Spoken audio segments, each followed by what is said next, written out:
il existe des dizaines de roadmaps SEO pour lister les bonnes actions à effectuer, mais finalement, et bon, ça paraît presque normal, il n'y en a aucune sur le Black Hat.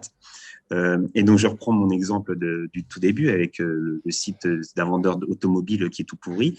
Donc, du coup, selon toi, si on pouvait établir une sorte de roadmap SEO, une petite feuille de route sympa, entre guillemets, Black Hat, idéale pour booster rapidement son SEO, elle serait comment?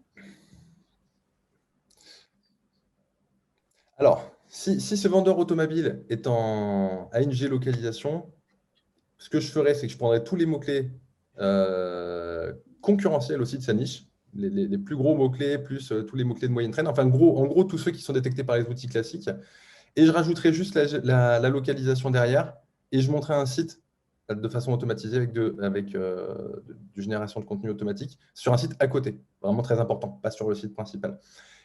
Ce site-là pourrait très bien ramener des leads, en fait. Alors, ça ne permettrait pas au site principal de progresser, mais vous pouvez capter du lead ou mettre votre numéro de téléphone sur le site Bouillasse, avec un petit clocking, et du coup, faire rentrer des clients. De l'autre côté, ça vous permet aussi d'identifier peut-être des requêtes un petit peu faibles du point de vue de la géolocalisation, parce que si un site en Black Hat se positionne, en fait, il faut comprendre un truc. C'est que si derrière, vous faites un truc propre sur votre site propre, qui lui peut-être un historique en termes de backlink et de l'ancienneté, vous allez ranker 10 fois mieux. Mais vous aurez, comment dire, la prise de décision se fera à partir de la data que vous aurez accumulée sur le site pas propre et jetable. Voilà comment moi je pourrais voir les choses. Après, tu vois, on peut donner des exemples. Par exemple, pour la géolocalisation, un truc qui fonctionne bien, pour le ranking, c'est les liens.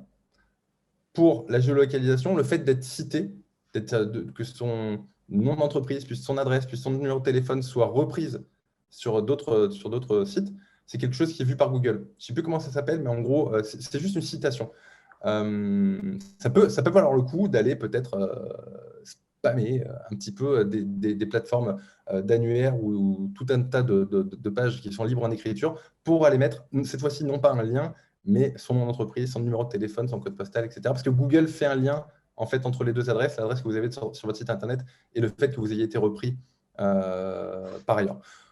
Voilà un petit peu ce que je peux dire sur la partie Black Hat. Après, vous pouvez aussi vous baser sur la Search Console sur un site qui est déjà existant et qui a de la data, c'est une mine d'or. Vous pouvez très bien reprendre votre Search Console, extraire tous les mots-clés et puis rebalancer de la bouillasse avec juste votre géolocalisation. Et puis, voilà. Et au même titre, enfin, tu vois, mais après, voilà.